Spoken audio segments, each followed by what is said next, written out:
Hello everyone, welcome to ace online. ఈ వీడియోలో October part 2 చూద్దాం. అలాగే మీకు కావాల్సిన వీడియోస్ అన్నీ వస్తాయి. ఎగ్జామ్ డేటు మనకు జనవరి 22 అని మీ అందరికీ తెలుసు. అప్పటిలోగా ఇంకేమైనా కరెంట్ అఫైర్స్ మిస్ అయినా కానీ, ఇక వేరే ఎగ్జామ్స్లో నాకు తెలియని కరెంట్ అఫైర్స్ వచ్చినా కానీ, వేరే అన్నీ కూడా మీకు రెడీగా చేసి నేను తీసుకొస్తాను. మీరు ఏం టెన్షన్ పడకండి. ఉన్న కరెంట్ అఫైర్స్ని ఏవైతే రెగ్యులర్గా చేస్తున్నామో వాటిని ఫాలో అవ్వండి. ఎగ్జామ్ వరకు నేను అన్నీ తీసుకొస్తాను. ఇంకా తెలంగాణ కూడా స్పెసిఫిక్గా అడుగుతూ ఉంటారు.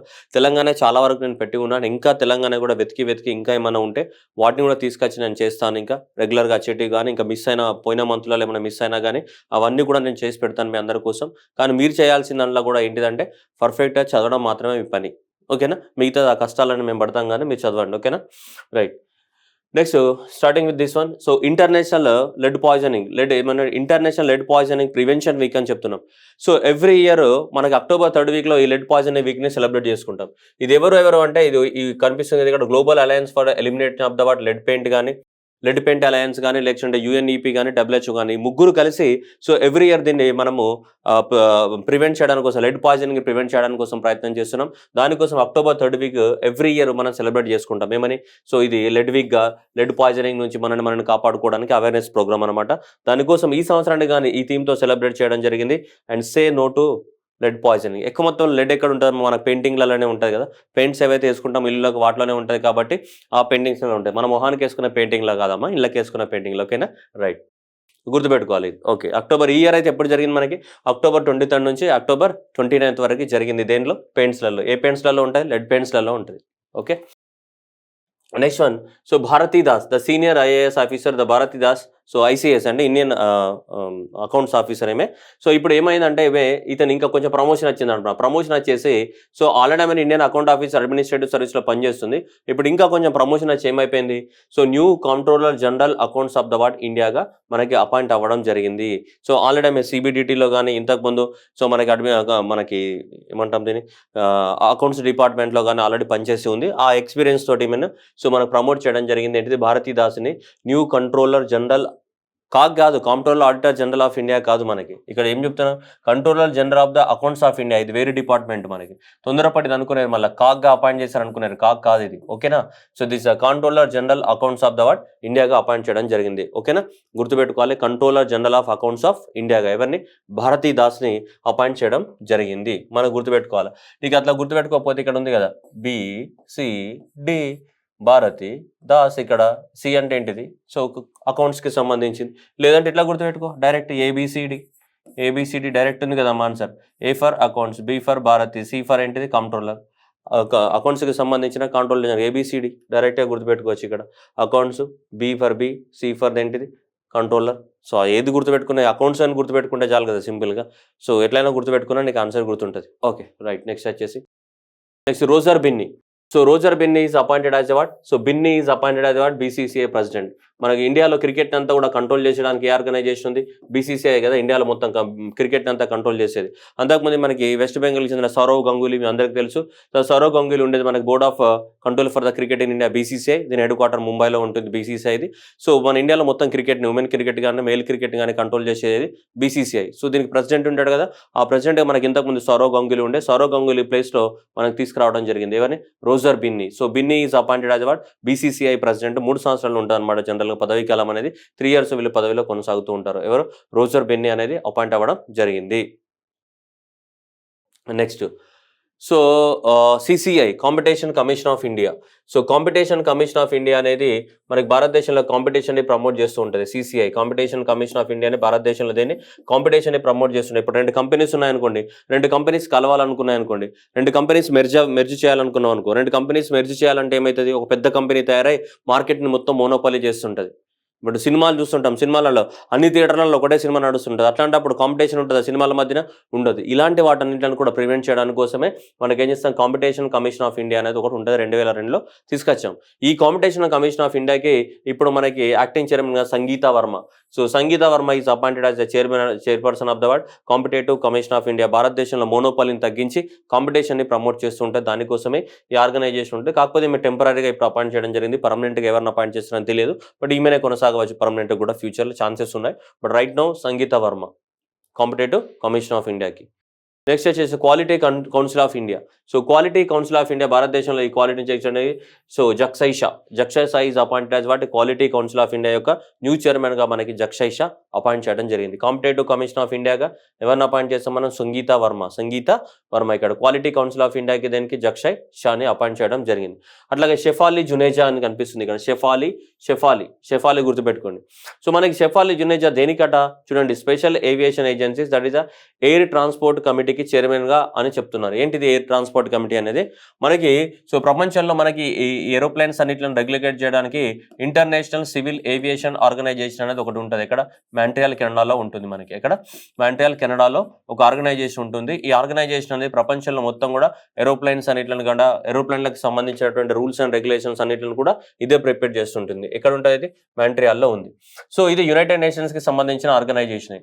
సో ఈ ఇంటర్నేషనల్ సివిల్ ఏవియేషన్ ఆర్గనైజేషన్ ఏదైతే ఉందో ఇది ఒక కమిటీని అపాయింట్ చేసింది. అంటే ఇది ఒక కమిటీ, దేనికి సంబంధించి ఎయిర్ ట్రాన్స్పోర్ట్ కమిటీ, ఒక ఎయిర్ ట్రాన్స్పోర్ట్ కమిటీని అపాయింట్ చేసింది. సో ఈ ఎయిర్ ట్రాన్స్పోర్ట్ కమిటీకి మనకి ఇండియా నుంచి ఈమె చైర్మన్గా అవ్వడం జరిగిందనమాట. ఈమె చూడండి, ఇప్పుడు చదవండి మొత్తం. Shefali Juneja has been elected as chairperson of the United Nations specialised aviation agencies air transport committee. So air transport committee ఏదైతే ఉందో దానికి ప్రెసిడెంట్గా ఎలక్ట్ అవ్వడం జరిగింది. మనం గుర్తుపెట్టుకోవాలి. ఇది సో మనకి ఇండియాకి దక్కినటువంటి గౌరవంగా మనం అనుకోవాలి. సో ఈ ఆర్గనైజేషన్ ఎక్కడ ఉందో, ఇక్కడ IACA ఉంది కదా, మాంట్రియాల్. సో మనకి ఇంటర్నేషనల్ సివిల్ ఏవియేషన్ ఆర్గనైజేషన్ ఎక్కడ ఉంటుంది? మాంట్రియాల్ కెనడాలో ఉంటుంది మనకి. సో ఆ మాంట్రియాల్ కెనడా యునైటెడ్ నేషన్స్ వాళ్ళకి సంబంధించి ఎయిర్ ట్రాన్స్పోర్ట్ కమిటీ ఎయిర్ ట్రాన్స్పోర్ట్కి సంబంధించి ఎలాంటి రూల్స్ అండ్ రెగ్యులేషన్స్ ఫ్రేమ్ చేయాలా అలా ఉంటాయి కదా, దానికి సంబంధించి మనకి షెఫాలి జునేజాని అపాయింట్ చేయడం జరిగింది ఇండియా నుంచి మనకి. సో ఇదంతా సొల్లంతా ఎగ్జామినేషన్లో మనం అర్థం చేసుకోవడానికి, నువ్వు గుర్తుపెట్టుకోవడానికి ఇది. So there is the international air transport committee ఏదైతే ఉందో దీనికి ఇండియా నుంచి ఎవరిని అపాయింట్ చేశారన్నది ఇంపార్టెంట్. ఎవరిని? షెఫాలి. నెక్స్ట్ ఈమె పేరు చూసుకుంటే మనకి doctor K P Ashwini. Doctor K P అశ్వినిని మనకి ఈ ఆర్గనైజేషన్ అనేది అంబాసిడర్గా తీసుకోవడం జరిగింది. ఏ ఆర్గనైజేషన్ అంటే United Nations human rights council. ఇది ఎక్కడ ఉంటుంది? జెనీవా, స్విట్జర్లాండ్లో ఉంటుంది. జెనీవా, స్విట్జర్లాండ్లో ఉన్నటువంటి organization. So that is the United Nations human rights council. So United Nations human rights council doctor K P Ashwini Karnataka రాష్ట్రం నుంచి. ఈమెని మనకి స్పెషల్ రాపర్టర్గా లేదంటే అంబాసిడర్ అనుకోండి, మీరు అంబాసిడర్గా అపాయింట్ చేశారు. దేనికి? So that contemporary forms of the what racism కానీ, రేషియల్ డిస్క్రిమినేషన్ కానీ, జీనోఫోబియా కానీ, ఇలాంటి వాటిని ఇంటాలరెన్స్ కానీ ఇలాంటి వాటి ఉంటాయి కదా, వాటన్నిటి గురించి అవేర్నెస్ని క్రియేట్ చేయడానికి United Nations human right council ఈమెని మనకు అంబాసిడర్గా తీసుకోవడం జరిగింది. So she became the what first Indian and the Asian to appointed as what so UNHRC that is the special rapporteur అంటే ఇవే అవేర్నెస్ని క్రియేట్ చేయడం, ఏదో ఒక పేరు పెడుతుంటారు. సో ఇది 3 సంవత్సరాల పాటు ఆమె వాళ్ళ అంబాసిడర్గా కొనసాగుతూ ఉంటుంది. మనకి అది గుర్తుపెట్టుకోవాలి. ఓకేనా? వెరీ వెరీ ఇంపార్టెంట్ ఇది క్వశ్చన్ కొంచెం. ఎవరు? అశ్విని ఏ రాష్ట్రం నుంచి? మనకి Kolar district of the what Karnataka నుంచి మనకి అపాయింట్ అవ్వడం జరిగింది. నెక్స్ట్ స్వీడన్కి కొత్త ప్రెసిడెంట్ వచ్చాడంట. అతని పేరు ఉల్ఫ్ అంట. Okay, wolf Kristersson. సో మొత్తం గుర్తుపెట్టుకుంటాను. వోల్ఫ్ గుర్తుపెట్టుకుంటావా?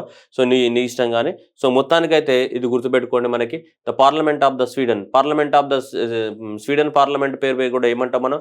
రిక్స్ డాగ్ అంటాం. ఇది అప్పుడప్పుడు స్టాండర్డ్ జీకే లాంటివి అడుగుతుంటాడు మనకి. ఓకేనా? స్టాండర్డ్ జీకే లా కూడా అడుగుతుంటాడు. స్వీడన్ యొక్క పార్లమెంట్ పేరు ఏంటిది? రిక్స్ డాగ్.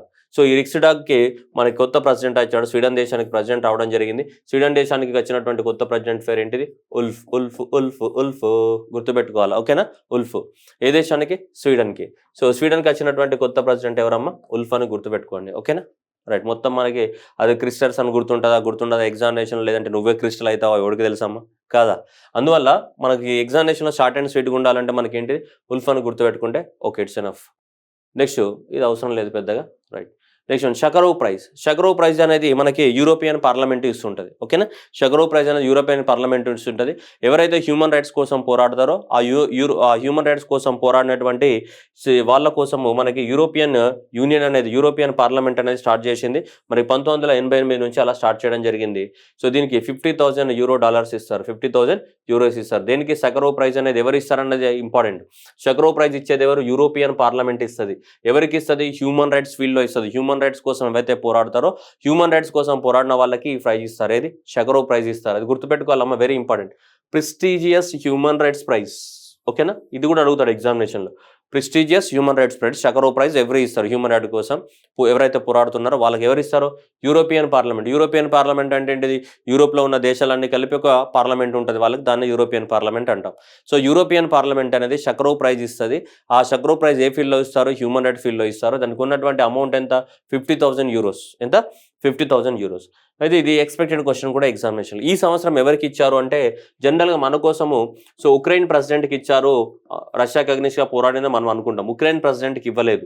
ఓకేనా, ఉక్రెయిన్ పీపుల్కి ఇచ్చారు, ఉక్రెయిన్ దేశ ప్రజలకు ఇచ్చారు. 2 ఆప్షన్స్ ఉంటాయి ఎగ్జామినేషన్లో. ఉక్రెయిన్ పీపుల్కి ఇచ్చారా లేదంటే ఉక్రెయిన్ ప్రెసిడెంట్కి ఇచ్చారన్న 2 ఆప్షన్స్ ఉండవచ్చు ఎగ్జామినేషన్లో. సో కాబట్టి మనకి జనరల్గా సో కన్ఫ్యూజ్ చేయడానికి కూడా 2 ఆప్షన్స్ ఇవ్వడానికి ఛాన్సెస్ ఉన్నాయి. సో కాబట్టి ఇది ఉక్రెయిన్ ప్రెసిడెంట్కు ఇవ్వలేదు, ఉక్రెయిన్ పీపుల్కి మాత్రమే ఇచ్చారు. ఆ దేశంలో ఉన్నటువంటి పీపుల్ రష్యాతో పోరాడారు హ్యూమన్ రైట్స్ కోసం అని చెప్పేసి. సో మనకి ఇచ్చింది ప్రెసిడెంట్ కాదు కాదు కాదు కాదు. ఎవరికి ఇచ్చారు? ఉక్రెయిన్ పీపుల్కి ఇచ్చారు. గుర్తుపెట్టుకోవాలి, అర్థమవుతుందా? సో ఎగ్జామినేషన్లో ఎగిరిపోద్దాం మా బిట్టు. ఓకేనా, ఉక్రెయిన్ పీపుల్కి ఇచ్చారు. నేను మళ్ళీ చెప్తున్నా, ప్రెసిడెంట్కి ఇవ్వలే. President has received the award on the behalf of the people of the Ukraine తప్ప అతనికి అవార్డు రాలేదు. ఉక్రెయిన్ పీపుల్కి ఇచ్చారు. ఏది? సకరో ప్రైజ్, యూరోపియన్ పార్లమెంట్ ఇచ్చే సకరో ప్రైజ్ని.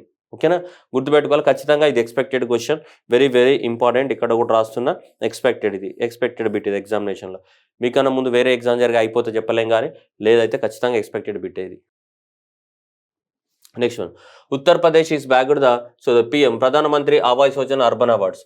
ప్రధానమంత్రి ఆవాస్ యోజన అంటే ఇల్లులు కట్టేయాలి కదా. ప్రధానమంత్రి ఆవాస్ యోజన ఏరియాలో, అర్బన్ ఏరియాస్లో ఇల్లులు కట్టించే ప్రోగ్రామ్ ఏమంటాం? ప్రధానమంత్రి ఆవాస్ యోజన అర్బన్. సో ప్రధానమంత్రి ఆవాస్ యోజన అర్బన్. సో ఈ ప్రధానమంత్రి ఆవాస్ యోజన అర్బన్ లోపల ఎక్కువగా ఇల్లులు కట్టించి బెస్ట్ పర్ఫార్మింగ్ స్టేట్గా మనకు ఉత్తరప్రదేశ్ అనేది ఎలక్ట్ అవ్వడం జరిగింది. టాప్లో ఉంది. ఇది ఉత్తరప్రదేశ్ అనేది టాప్లో ఉంది. సో ఉత్తరప్రదేశ్ తర్వాత Madhya Pradesh second place and Tamil Nadu third ప్లేస్లో ఉంది in the implementation of the Pradhan Mantri Awas Yojana urban. So Uttar Pradesh and then followed by the Madhya Pradesh and then followed by the Tamil Nadu. So 1, 2, 3 కేటగిరీలలో ఈ 3 ఉన్నాయి మనకి. 1, 2, 3 కేటగిరీలలో ఈ 3 ఉన్నాయి. ఓకేనా. నెక్స్ట్ వన్, లైఫ్ అనేది మనకి ఆల్రెడీ చాలాసార్లు మాట్లాడుకున్నాం మనకి. So conference of parties of the 26 మనకి క్లైమేట్ చేంజ్ పైన కాన్ఫరెన్స్ జరిగింది కదా నవంబర్ 2021లో కాన్ఫరెన్స్ ఆఫ్ పార్టీస్ 2021 జరిగింది. దీనికి సంబంధించి United nations framework of convention on climate change ఎక్కడ జరిగింది? ఇది గ్లాస్గో స్విట్జర్లాండ్లో జరిగింది మనకి. Glasgow Switzerland. సో గ్లాస్గో స్విట్జర్లాండ్లో జరిగినటువంటి ఏదైతే కాన్ఫరెన్స్ ఉందో కాన్ఫరెన్స్ ఆఫ్ 26, సో దాంట్లో మన నరేంద్ర మోదీ గారు మన యొక్క ఎన్విరాన్మెంట్ని ప్రొటెక్ట్ చేయడానికి కోసం లైఫ్ అనే దాన్ని ఫాలో అవ్వాలని చెప్పడం జరిగింది. లైఫ్ అంటే ఇది అనమాట. What is life? Life is a life style for the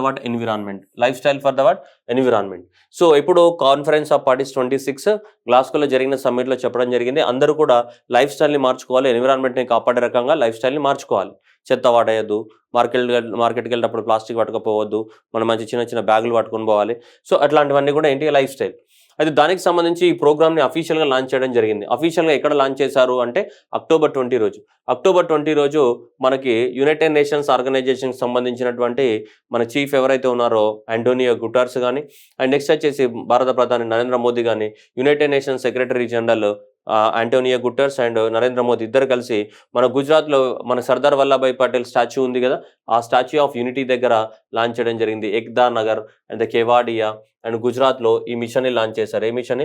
life అనే ప్రోగ్రామ్ని లాంచ్ చేయడం జరిగింది. ఎవరెవరు కలిసి?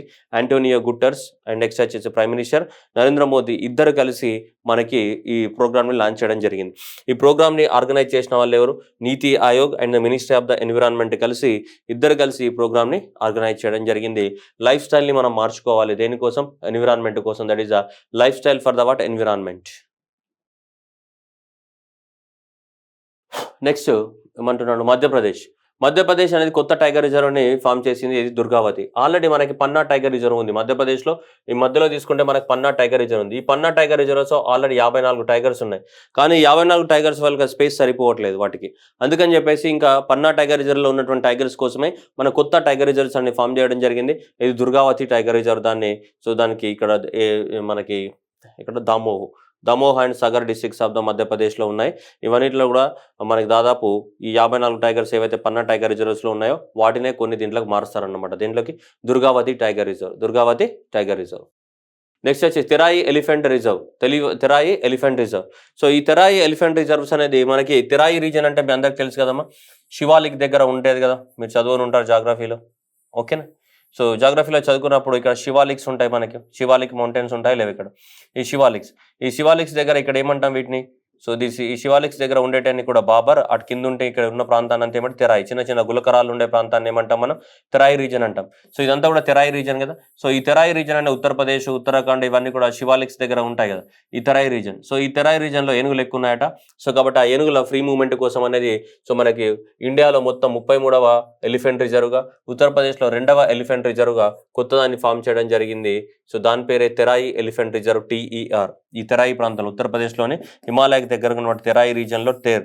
So that is Uttar Pradesh government is get the what Terai elephant reserve near the Dudhwa and Pilibhit tiger reserve. Dudhwa and Pilibhit tiger reserves ఏ ప్రాంతంలో ఉన్నాయో దానికి దగ్గరగానే దీన్ని ఫామ్ చేయడం జరిగింది. ఇది ఓవరాల్గా ఉత్తరప్రదేశ్లో రెండవది, ఉత్తరప్రదేశ్లో రెండవది. ఇది ఓవరాల్గా ఇండియాలో తీసుకుంటే 33వ. That is Terai elephant reserve. ఏంటిది, Terai elephant reserve. Next beaches, blue flag beaches. చూడండి మాట్లాడి నాకు కూడా మాట్లాడడం అసలేదు. హర్షి రైట్.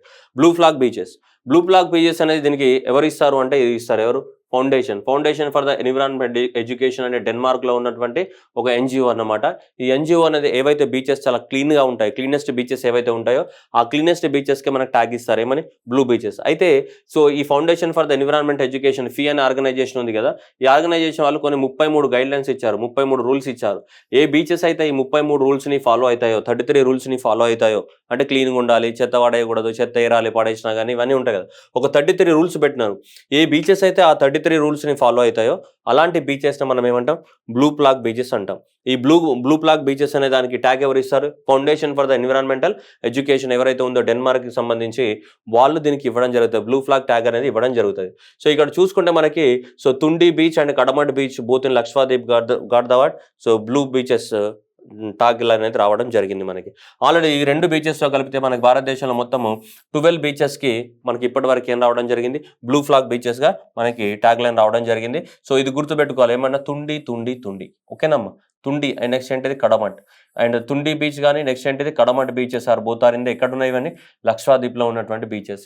సో దీనికి కూడా ఈ రెండింటి కూడా ఏమైంది మనకి బ్లూ ఫ్లాగ్ అంటే క్లీనెస్ట్ అని చెప్పాలి. 33 గైడ్లైన్స్ ఉంటాయి, ఆ 33 గైడ్లైన్స్ ఫాలో అయిన వాటికి దీన్ని ఇవ్వడం జరుగుతుంది. సో కాబట్టి తుండి బీచ్ కానీ అంటే కడమట్ కానీ ఈ 2 ఏవైతే ఉన్నాయో లక్షద్వీప్లో ఉన్నాయి, సో వాటికి ఏమి ఇచ్చారు మనకి, సో ఈ బ్లూ బీచెస్ ట్యాగ్ లైన్ అనేది ఇవ్వడం జరిగింది, బ్లూ బీచెస్ ట్యాగ్ లైన్. ఓకేనా, క్లియర్గా గుర్తుపెట్టుకోవాలి మనకి.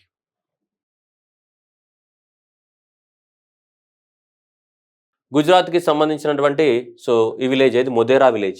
గుజరాత్కి సంబంధించినటువంటిది Modhera village. So that is the India's first, చూడండి ఇక్కడ ఒకసారి అండర్లైన్ చేస్తున్నా, చదవండి అమ్మా బుజ్జి బంగారాలు, ఇక్కడ చూడాలి, India's first solar powered village Modhera.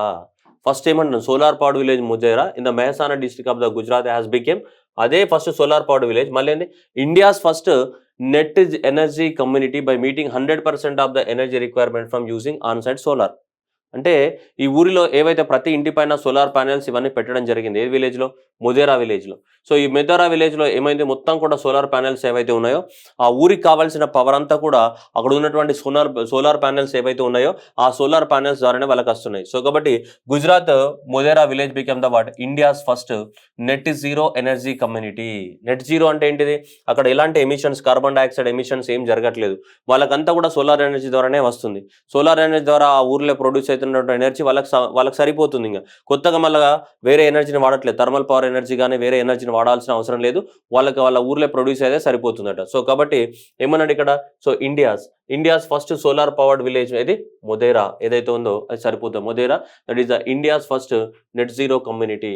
Net zero community అంటే వాళ్ళ ఊర్లో వాళ్ళకే మొత్తం దొరుకుతుంది, ఎలాంటి కార్బన్ డైఆక్సైడ్ ఎమిషన్స్ అవన్నీ ఏం లేవన్నమాట. నెక్స్ట్ భీమల్ జలాన్. సో భీమల్ జలాన్ ఏమంటుండే దాని ఇండిపెండెన్స్ టు సెల్ఫ్ రిలయన్స్ అనే బుక్ రాయడం జరిగింది. Very important. Doctor Bimal Jalan మనకి ఫార్మర్ ఆర్బీఐ గవర్నర్గా పనిచేశాడు. భీమల్ జలాన్ చాలా ఇంపార్టెంట్ పర్సనాలిటీ. అందువల్లనే ఇది నేను పెట్టడం జరిగింది. From the dependence to the what self reliance, mapping of the what India's rising as a what global super power అనే బుక్ రాయడం జరిగింది. ఎవరు? మనకి భీమల్ జలాన్. సో కాబట్టి ఇది ఇంపార్టెంట్ బుక్ ఎగ్జామినేషన్లో. ఇది కూడా నేను స్టార్ మార్క్ వేస్తున్నా, రావడానికి ఛాన్సెస్ ఎక్కువ. That is the dependence to self reliance, mapping of the what India's rising as a what global super power అనే బుక్ ఎవరు రాశారు? Doctor Bimal Jalan, former RBI governor. Next Jakson Green. So ఈ జాక్సన్ గ్రీన్ ఏదైతే కంపెనీ ఉందో, this Jakson Green private limited అనే joint venture of the what, ఈ రెండు companies యొక్క జాయింట్ వెంచర్. రాజస్థాన్లోని కోటాలో, ఇక్కడ కోటాలోని రాజస్థాన్ లోపల దాదాపు మనకి గ్రీన్ అమ్మోనియా ప్లాంట్ని పెడుతున్నారు. ఇది 2025కి స్టార్ట్ అవ్వడానికి ఛాన్సెస్ ఉన్నాయి. ఒక సంవత్సరానికి 15,000 tons of the what green ammonia production చేయడానికి ఛాన్సెస్ ఉంది. ఏది? Jackson Greens private limited. So ఈ జాక్సన్ గ్రీన్స్ ప్రైవేట్ లిమిటెడ్ రాజస్థాన్లోనే ఇక్కడ కోటలో green hydrogen plus green ammonia ప్రాజెక్టులు అనేది సో మనకి పెట్టడానికి అవకాశం ఉందని చెప్పి ఒప్పందం చేసుకున్నారు. 2025 నాటికి ఇవన్నీ స్టార్ట్ అవుతాయంట. సో గ్రీన్ హైడ్రోజన్ కానీ అండ్ ద గ్రీన్ అమ్మోనియా కానీ ఇక్కడ రాజస్థాన్లో దాదాపు 22,000 కోట్ల ఇన్వెస్ట్మెంట్ తోటి జాక్సన్ గ్రీన్ అనే కంపెనీ ఇన్వెస్ట్మెంట్ పెడుతుంది. ఏది? Jackson green.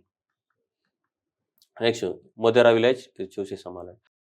మహారాష్ట్ర గవర్నమెంట్ అనే మహా ఎంటీఎస్ అనే ఒక సాఫ్ట్వేర్ని లాంచ్ చేయడం జరిగింది. సో దట్ ఈస్ దాని పేరు ఏంటిదంటే Maharashtra migration tracking system. That is the India's first migration monitoring system developed by the women and child development of the Maharashtra government in Mumbai. దీని ద్వారా ఏం చేస్తారంటే మైగ్రేటెడ్ ప్రెగ్నెంట్ ఉమెన్ కానీ, లాక్టేటింగ్ మదర్స్ కానీ, చిల్డ్రన్స్ ఎవరైతే ఉన్నారో వాళ్ళందరినీ ట్రాక్ చేస్తూ ఉంటారు. వాళ్ళందరినీ ట్రాక్ చేసి వాళ్ళు నిజంగా న్యూట్రిషన్ తీసుకుంటున్నారా లేదా, అంగన్వాడీ ద్వారా వచ్చే ఫుడ్ మెటీరియల్స్ తీసుకుంటున్నారా లేదా, కొంతమంది ఒక ప్రాంతం నుంచి ఇంకో ప్రాంతానికి ఏమవుతుంటారో వర్క్ పర్పస్లో మైగ్రేట్ అవుతుంటారు. అలా మైగ్రేట్ అయిన వాళ్ళు ఏ ప్రాంతానికి మైగ్రేట్ అయ్యారు, వాళ్ళకి సరైన ఫుడ్ ఫెసిలిటీస్ అందుతున్నాయా లేవా, ఇవన్నీ కూడా చెక్ చేస్తారంట. దానికోసము మహారాష్ట్ర గవర్నమెంటే ఇది లాంచ్ చేయడం జరిగింది. ఇండియాస్ ఫస్ట్ ఏంటిది? సో ఇండియాస్ ఫస్ట్ ఏంటిది? ఇక్కడ చూడండి, ఇండియాస్ ఫస్ట్ ఏముందమ్మా? First migration. India's first migration monitoring system అంటున్నాడు. ఒక ప్రాంతం నుంచి ఇంకో ప్రాంతానికి మైగ్రేట్ అవుతుంది. సో దానికి సంబంధించి ఇండియాస్ ఫస్ట్ ఏంటిది? Migration. India's first migration monitoring system. India's first migration and monitoring system ఏదైతే ఉందో దానికి సంబంధించి లాంచ్ చేయడం జరిగింది, మైగ్రేషన్ మానిటరింగ్ సిస్టమ్. ఓకేనా? నెక్స్ట్ ఒడిశా సీఎం లాంచ్ చేసిన సఫల్ అంటే మన క్రాప్ లోన్స్ ఇవ్వడానికి కోసం మనకి ఒడిశా సీఎం లాంచ్ చేయడం జరిగింది. భారతదేశంలోనే ఈ అగ్రికల్చర్స్ ఉంటాయి కదా, ఈ అగ్రికల్చర్ లోన్స్ అనేది మనం బ్యాంకులు తీసుకోవాలి. జనరల్గా ఆన్లైన్లో ఎవరు అగ్రికల్చర్ లోన్స్. కాబట్టి ఆన్లైన్లో కూడా అగ్రికల్చర్కి లోన్స్ ఇవ్వడానికి కోసం సపరేట్గా ఒక పోర్టల్ని తీసుకొచ్చిన మొదటి రాష్ట్రము. వీటికి అగ్రికల్చర్ లోన్స్ని కూడా ఆన్లైన్లో అసలు ఎక్కడా లేదు భారతదేశంలో. నార్మల్ లోన్స్ ఆన్లైన్లో మస్తు మంది ఇస్తున్నారు, ఇంతమంది ఉన్నారు. ఇతనే లోగాయ్ బార్ खेती बारी के लिए कोई नहीं दे रहे. సో కాబట్టి అలా అగ్రికల్చర్కి ఎవరు ఇవ్వట్లేదు. అందువల్ల that is a Safal is చూడండి ఇక్కడ ఇండియాస్ ఫస్ట్ ఆన్లైన్. ఇది కావాలమ్మా మనకి. సఫల్ అనేది ఏది? ఇండియాస్. చూడండి ఇక్కడ ఏమన్నా first online agriculture credit facilitation portal. అగ్రికల్చర్కి ఆన్లైన్లో మనకి లోన్లు ఇచ్చేది ఎవరు లేదు, ఇంక్లూడింగ్ సెంట్రల్ గవర్నమెంట్ కూడా ఆన్లైన్లో లోన్ ఇవ్వదు, బ్యాంకుకి వెళ్ళి తీసుకోవాల్సింది. అందువల్ల Orissa Naveen Patnaik launch the Safal, the simplified application for the what agriculture loans అనమాట. దీని పేరు simplified application for agriculture loans. ఇలా ఆన్లైన్ లోపల మనం తీసుకురావడం జరిగింది. దీని ఎక్స్పాన్షన్ అబ్రివేషన్ ఫామ్ తీసుకుంటే simplified application for the agriculture loans అనే పేరుతోటి తీసుకురావడం జరిగింది సఫల్. ఫస్ట్ ఇది భారతదేశంలోనే ఇది ఫస్ట్ అన్నమాట. ఇది సఫల్ అనేది మనకి ఆన్లైన్ పోర్టల్ని తీసుకురావడం జరిగింది. ఏ రాష్ట్రం? మనకి ఒడిస్సా తీసుకురావడం జరిగింది ఆన్లైన్లో అగ్రికల్చర్ లోన్స్ ఇవ్వడానికి కోసం. ఇది కల్చరల్ ఫెస్టివల్ అట, జమ్మూ కాశ్మీర్లో జరిగింది. జమ్మూ కాశ్మీర్లో జరిగినటువంటి కల్చరల్ ఫెస్టివల్ జశ్న్-ఈ-కశ్మీర్. ఏది? Jashn e Kashmir the new Kashmir new hope అనే పేరుతోటి, న్యూ కాశ్మీర్ న్యూ హోప్ అనే పేరుతోటి మనకి ఎక్కడ జరిగింది? శ్రీనగర్లో వీక్ లాంగ్ అనేది మంచిగా కల్చరల్ ఫెస్టివల్ జరిగింది. మంచిగా ఏం చేయాలా? ఏ చుమ్మా అనుకుంటే డ్యాన్స్ చేయాలి. That is a cultural festivals are organized by the what. So వీళ్ళు all India Jammu Kashmir folk artist association కానీ, జమ్మూ కాశ్మీర్ గవర్నమెంట్ కానీ వీళ్ళందరూ కలిసి ఇది జశ్న్-ఈ-కశ్మీర్ అనే పేరుతోటి మనకేంటిది ఒక కల్చరల్ ఫెస్టివల్ని ఆర్గనైజ్ చేయడం జరిగింది. సో ఎక్కడ జరిగిందని అడుగుతాడు, లేదంటే జశ్న్-ఈ-కశ్మీర్ అంటే ఏంటంటాడు. జశ్న్-ఈ-కశ్మీర్ అనేది ఒక వీక్ లాంగ్ జరిగినటువంటి కల్చరల్ ఫెస్టివల్. ఎక్కడ? మనకి శ్రీనగర్లో జరిగింది. ఇక్కడ శ్రీనగర్లో జరగడం జరిగింది Jashn e Kashmir.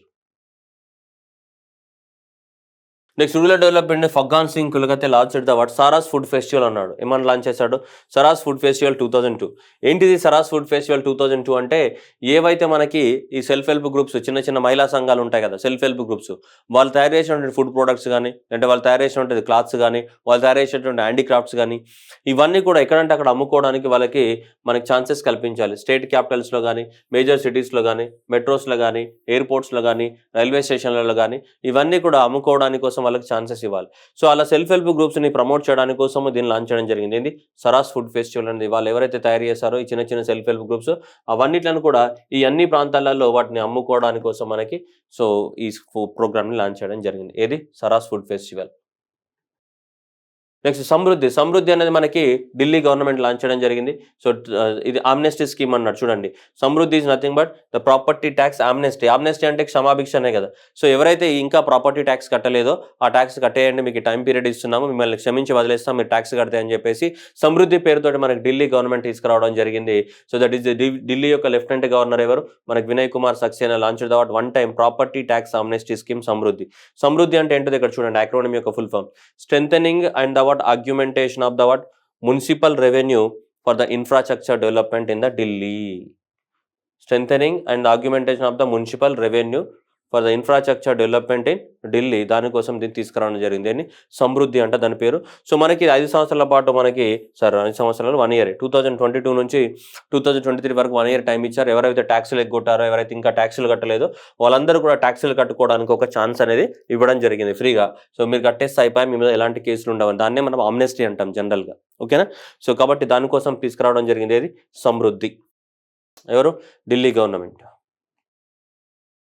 Next Karnataka CM Basavaraj Bommai so declare that is so upper Bhadra scheme is our first national project. ఇది కర్ణాటకలో ఫస్ట్ నేషనల్ ప్రాజెక్ట్ అంటే ఏంటి? జనరల్గా 90%. సో 90% ఆ ప్రాజెక్టుకి అయ్యే ఖర్చును మొత్తం కూడా ఎవరు భరిస్తారు?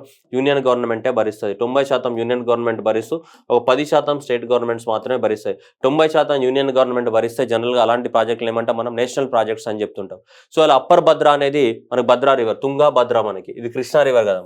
కృష్ణా రివర్కి 2 ట్రిబ్యూటరీ, ఈ తుంగ అండ్ భద్ర 2 కలిస్తే తుంగభద్ర. ఈ తుంగభద్ర అన్నది ఏంటి?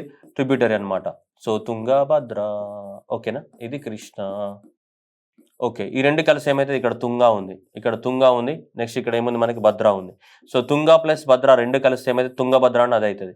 ఈ తుంగభద్ర నది పైన మనకి సో ఇక్కడ నుంచి కృష్ణాకి వెళ్ళిపోతుంది. కానీ మనకి ఇక్కడ ఏంటి? తుంగభద్ర, అప్పర్ తుంగభద్ర అని చెప్పట్లేదు, అప్పర్ భద్ర ఇది.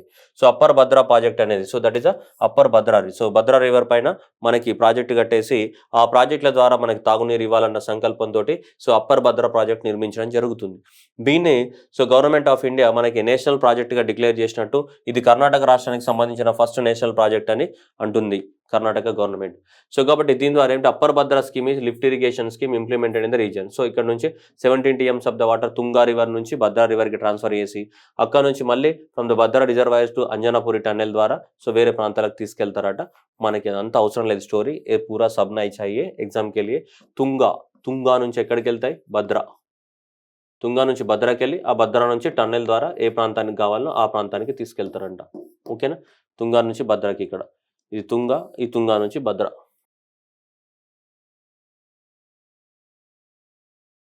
Next Ashwini Vaishnaw flagged off the what 61 wagons ఉన్నటువంటి సో 61 దట్ ఈస్ సో బర్న్ ఏందో ఉంది ఇది, right. So indigenously built aluminium freight track at Bhubaneswar railway station. Aluminium ద్వారా సో బిల్ట్ చేసినటువంటి ఒక రైల్వే వ్యాగన్స్ అవి. ఆ రైల్వే వ్యాగన్స్ వాళ్ళు ఏం తీసుకెళ్తారంటే మొత్తం అల్యూమినియంతో తయారు చేసినటువంటివి అవన్నీ కూడా కోల్ క్యారీ చేయడానికి కోసము మన ఇండాల్కోస్ ఆదిత్య స్మెల్టర్ కానీ నెక్స్ట్ విత్ బిజాల్పూర్ ఛత్తీస్గఢ్ మధ్యన ఆ 2 ప్రాంతాల మధ్యన కోల్ని క్యారీ చేయడానికి కోసము 61 వ్యాగన్స్ ఉన్నటువంటి మనకి ఇది ఏమంటాం గూడ్స్ రైల్స్కి ఉంటాయి కదా వ్యాగన్స్, వాటినే వ్యాగన్స్ అంటాం, గూడ్స్ రైల్కి ఉండే వాటిని. సో 61 వ్యాగన్స్ ఉన్నటువంటి పూర్తిగా అల్యూమినియంతో తయారైనటువంటి రైల్ని మనకి ఓపెన్ చేయడం జరిగింది. ఇక్కడ భువనేశ్వర్ రైల్వే స్టేషన్లో మనకి ఓపెన్ చేయడం జరిగింది. This was the what India's first indigenously built ఏంటిది? Aluminium freight track. మొత్తం కూడా అల్యూమినియం తోటి మనకి కోల్ని తీసుకుపోవడానికి గూడ్స్ రైలు అనమాట. మొత్తం అల్యూమినియంతో తయారు చేసినటువంటి గూడ్స్ రైలు అది మొత్తం. అది మనకి భువనేశ్వర్ రైల్వే స్టేషన్లో రైల్వే మినిస్టర్ అశ్విని వైష్ణవ్ మనకి ఓపెన్ చేయడం అనేది జరిగింది. దీన్ని తయారు చేసిన వాళ్ళు ఎవరు? వీళ్ళు research design and the standards organisation ఏదైతే ఉందో, research design standard organisation and Hindalco industries వీళ్ళందరూ కలిసి మనకి తయారు చేయడం జరిగిందండి. దేంతో? అల్యూమినియం తోటి, మొత్తం అల్యూమినియంతో తయారైంది. రైట్. ఏషియాస్ చూడండి, ఏషియాస్ ఫస్ట్ చూడండి, కంప్రెస్డ్ న్యాచురల్ గ్యాస్ కాదు, సిబిజీ కంప్రెస్డ్ బయోగ్యాస్ అంటున్నాం. బయోగ్యాస్ అంటే అగ్రికల్చర్ ప్రొడక్ట్స్ ఏవైతే మిగిలిపోతాయి, మన పంజాబ్లో ఎక్కువ మొత్తంలో వీటి పండిస్తారు, వీటి వల్ల వీటి స్ట్రా మిగులుతుందా లేదా, వీటంతా తీసాడు దాని స్ట్రా మిగులుతుంది కదా. సో ఆ వీటి స్ట్రా కానీ ఏవైనా అగ్రికల్చర్ ప్రొడక్ట్స్ కానీ మిగులుతాయి కదా. సో ఈ అగ్రికల్చర్ ప్రొడక్ట్స్ మిగిలిన తర్వాత వాటి నుంచి కనుక మనం గ్యాస్ను ఉత్పత్తి చేస్తే వాటిని ఏమంటాం? బయోగ్యాస్ అని చెప్తాం. ఇక్కడ మనం చెప్తుంది కంప్రెస్డ్ న్యాచురల్ గ్యాస్ కాదు అమ్మ బుజ్జి బంగారాలు. సో ఇక్కడ ఏషియాస్ లార్జెస్ట్ ఏమంటున్నాం? కంప్రెస్డ్ ఏమంటున్నాం? కంప్రెస్డ్ బయోగ్యాస్ అంటున్నాం, మనం న్యాచురల్ గ్యాస్ అనట్లేదు. ఇది మన ఎగ్జామ్లో మిస్టేక్ చేస్తాం మనం, ఓకేనా? కంప్రెస్డ్ న్యాచురల్ గ్యాస్ ప్లాంట్ ఇది, అవునా? No, compressed biogas plant. So compressed biogas plant అనేది మనకి ఇక్కడ చూడండి, సంగ్రూర్. ఇక్కడ సంగ్రూర్ మనకి పంజాబ్లో మనకి పెట్టడం జరుగుతుంది. దట్ ఈస్ ఇండియాస్ ఫస్ట్ కాదు, ఏషియాసే ఫస్ట్, ఏషియా కాంటినెంట్లోనే ఫస్ట్ బై ద వాట్ ఈ కంపెనీ ఇది Verbio AG, one of the Germany's leading bio energy company దీన్ని నిర్మించబోతుంది. ఏ కంపెనీ? వెర్బియో కంపెనీ అంటే జర్మనీకి చెందినటువంటి కంపెనీ, జర్మనీ దేశానికి చెందినటువంటి వెర్బియో కంపెనీ దీన్ని నిర్మించబోతుంది. That is the Asia's first compressed biogas plant. అంటే అగ్రికల్చర్ ప్రోడక్ట్ల నుంచి మనం ఏం చేస్తాం? తయారు చేస్తుంటాం, ఓకేనా? సో ఇది ఎక్కడ? Sangrur. Next world spice congress, spices ఉంటాయి కదా వాటికి సంబంధించిన వరల్డ్ స్పైస్ కాంగ్రెస్ ఎప్పుడు 14th ఇయర్ కదా, నెక్స్ట్ ఇయర్ జరగబోతుంది ఎక్కడ? సో మనకి ఫిబ్రవరి 2023లో మనకు ముంబైలోనే జరగబోతుంది. నెక్స్ట్ 2023లో ఇండియాలో మనకి G20 సమ్మిట్ కూడా జరగబోతుంది. ఇప్పుడు G20 అంటే ఎవరు? Top 20 economies of the world. Top 20 economies of the వరల్డ్నే G20 కంట్రీస్ అంటాం. సో G20 సమ్మిట్ అనేది మనకి ఇండియాలో జరగబోతుంది 2023లో. ఆ G22 సమ్మిట్ జరిగినప్పుడే ఆ సైడ్కి ఇంకో పక్క రూమ్లో అవి మాట్లాడుకుంటారు. ఆ పక్క రూమ్లో ఏం సమావేశం పెడతారంట? ఈ రూమ్లో ఈ G20 సమ్మిట్ జరిగితే పక్క రూమ్లో ఏం పెడతారంట? ఆ పక్క రూమ్లో ఇది పెడతారు, ఏంటి? వరల్డ్ స్పైస్ కాంగ్రెస్ అనేది కూడా జరగబోతుంది. సో ఫిబ్రవరి 16th 18th వరకు 14th వరల్డ్ స్పైస్ కాంగ్రెస్ ఎక్కడ? మనకి నవీ ముంబైలో జరగబోతుంది, ఓకేనా? World spice congress the theme ఏంటిదంట? So vision is the sustainability and productivity and innovation collaboration excellence safety అంట. స్పైసెస్ అంటే పెద్ద ఫుల్ ఫామ్ ఇచ్చినారు, sustainability, productivity, innovation, collaboration, excellence, safety అని. WHO releases the what? First ever WHO fungal priority pathogens list. WHO first fungal priority pathogens list అని చెప్తారు. అంటే కొన్ని fungus ఏవైతే ఉన్నాయో ఆ ఫంగస్ అనేటివి బాగా నువ్వు ఏ యాంటీబయాటిక్స్ తీసుకున్నా కానీ ఆ యాంటీబయాటిక్స్ చచ్చిపోవట్లేదు, రెసిస్టెంట్ అయిపోయినాయి, చచ్చిపోవట్లేదు. వాటి యొక్క లిస్ట్ని మనకు రిలీజ్ చేయడం జరిగింది. సో ఈ లిస్ట్ అనేది దేని ఆధారంగా? University of the Sydney Australia ఆధారంగా రిలీజ్ చేయడం జరిగింది. That is the WHO release the what first ever list of the what fungal infection. So that is a fungal infection, that is a global health threat. అంటే అవి ఏ drugs ఇచ్చినా ఏమి ఇచ్చినా కానీ అవి చచ్చిపోవట్లేవు. అలాంటి వాటిని ఒక లిస్ట్ రిలీజ్ చేయడం జరిగింది. ఎవరు? WHO. ఏంటి? That is a fungal priority pathogens list. So based on the research conducted by the Sydney university of the Australia. దీని ప్రకారంగా so that is the first global initiative system to can prioritise. So దీన్ని three కేటగిరీస్గా divide చేయడం జరిగింది. ఒకటి critical category, రెండవది high group category, మూడవది medium category. So critical category అంటే అందులో ఉన్న ఫంగస్ కనుక మనకి ఇన్ఫెక్ట్ అయితే దానికి ఏం చేయలేము, అవి అంటే ఏ డ్రగ్స్ ఇచ్చినా అవి రెసిస్టెంట్ అనమాట. సో చూసుకుంటే that is a critical groups consisting of the what? So candida albicans ఒక గ్రూప్ పేరేంటి? క్యాండిడా ఆల్బికన్స్ అంట. Next cryptococcus neoformans and next aspergillus fumigatus and next candida auris. So ఇవి ఏవైతే ఉన్నాయో మనకు కనుక మన బాడీలో కనుక ఏవైనా డిసీజెస్ వస్తూ ఉంటాయి, జనరల్గా ఫంగల్ డిసీజ్ ఎట్లా స్ప్రెడ్ అవుతాయి? డ్రాప్లెట్ స్పోర్స్, చిన్న స్పోర్స్ అంటాం కదా. స్పోర్స్ అనేవి కూడా మన ముక్కుల ద్వారా కానీ నోట్ ద్వారా కానీ ఇట్లా ఎంటర్ అవుతాయి, అంటే పోతాయి, ఓకేనా? రైట్. సో కాబట్టి క్యాండిడా ఆల్బిన్స్ కానీ, క్రిప్టోకోకస్ నియోఫార్మస్ కానీ, ఆస్పర్జిల్లస్ కానీ, ఈ క్యాండిడా ఆరిస్ కానీ క్రిటికల్ కేటగిరీలో ఉన్నాయి. అంటే ఏంటిది? వాటిని కనుక మనము ఏ డ్రగ్ తీసుకున్నా కానీ అవి చంపలేవి కానీ క్రిటికల్ కేటగిరీలో ఉన్నాయి. నెక్స్ట్ కనుక తీసుకుంటే high group include the what fungi from the what? So candida family as well as other mucorales అంట. ఇవన్నీ ఉన్నాయి. ఇదంతా స్టోరీ మనకు అవసరం లేదు కానీ మీకు జస్ట్ ఐడియా కోసం అప్పుడప్పుడు అడుగుతూ ఉంటాడు. ఇవన్నీ కూడా ఆల్బికాన్స్ కానీ క్రిప్టోకోకస్ కానీ ఇవి దేనిలో ఏ జీవులు అని అడుగుతుంటాడు. They are highly drug resistant pathogens. Next India France. So India France కలిసి ఇంటర్నేషనల్ సోలార్ అలయన్స్కి సంబంధించి వాళ్ళకి ప్రెసిడెంట్ అండ్ కో ప్రెసిడెంట్గా ఎలక్ట్ అవ్వడం జరిగింది అంటున్నాడు. సో ఇంటర్నేషనల్ సోలార్ అలయన్స్ అనేది 2015 సంవత్సరంలో స్టార్ట్ చేశారు. దీన్ని ఇండియా అండ్ ఫ్రాన్స్ కలిసే స్టార్ట్ చేశాయి. ఇంటర్నేషనల్ సోలార్ అలయన్స్ ఏదైతే ఉందో, సో ఇంటర్నేషనల్ సోలార్ అలయన్స్ అనేది ఇండియా ఫ్రాన్స్ కలిసి 2015లో స్టార్ట్ చేశాయి. ఎందుకంటే మనకి ఇలా సన్ రైస్ అనేది ఇలా పడ్డప్పుడు ఈ ట్రాపిక్స్లో మధ్య ఎక్కువ మొత్తంలో సన్ రైస్ పడుతుంటాయి, లేదా ఇటు ఇటు కానీ ట్రాపిక్స్ మధ్యలో ఏమంటుండే మనకి ఎక్కువ సన్ రైస్ పడుతుంటాయి. ఇక్కడ ఎక్కువ సన్ రైస్ పడ్డప్పుడు ఈ ఇంటెన్సిటీ ఆఫ్ ద సన్లైట్ ఎక్కువ ఉంటుంది కాబట్టి ఇక్కడ సోలార్ ఎనర్జీని 24/7 ప్రపంచానికి సోలార్ ఎనర్జీ సప్లై చేయాలంటే ఫస్ట్ మనం సోలార్ ఎనర్జీ పైన ఏం చేయాలి, బాగా టెక్నాలజీ చేయాలి, రీసెర్చ్ చేయాలి టెక్నాలజీ పైన. అందువల్ల సోలార్ ఎనర్జీ పైన ఎక్కువ మొత్తంలో రీసెర్చ్ చేయడానికి కోసము మనకి ఈ సోలార్ అలయన్స్ని ఫామ్ చేసాం. అది international solar alliance. Solar energy పైన ఎక్కువ మొత్తంలో ఏం చేయాలి, మనం రీసెర్చ్ చేయాలి. సోలార్ ఎనర్జీ పైన ఎక్కువ మొత్తంలో రీసెర్చ్ చేసి సో దానిపైన మనం ఏమైనా కొత్త టెక్నాలజీ ఇన్నోవేట్ చేసి జనాలందరికీ కూడా చాలా చీపెస్ట్ కాస్ట్లో అందుబాటులోకి తీసుకురావాలి దేన్ని, సోలార్ ఎనర్జీని. ఆ ఉద్దేశంతో 2015లో మనకి సోలార్ ఎనర్జీని మనకి సో ఇంటర్నేషనల్ సోలార్ అలయన్స్ని ఫామ్ చేస్తాం. దాంట్లో 109 కంట్రీస్ అనేది జరిగినాయి. ఎవ్రీ ఇయర్ దీని మీటింగ్ అనేది జరుగుతూ ఉంటుంది.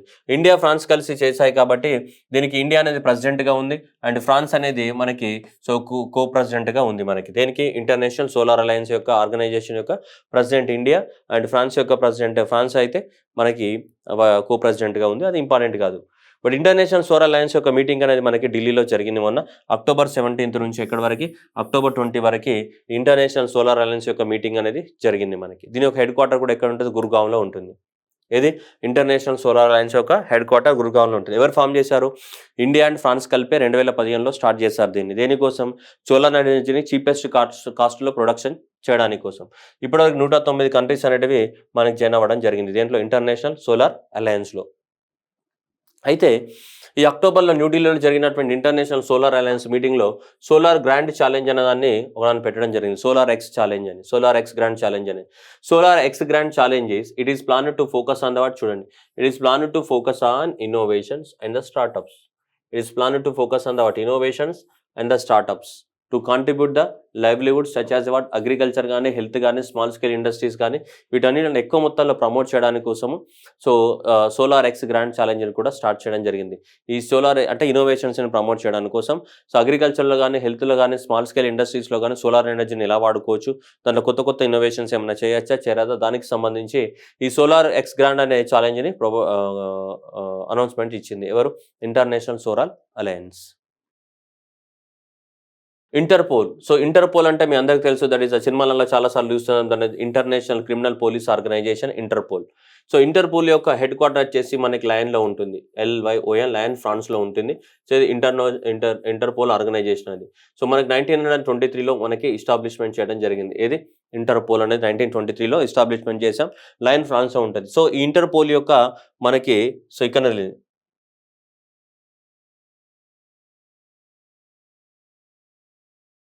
ఇండియాలో ఉన్న ఇంటర్పోల్ యొక్క summit, A summit, year summit.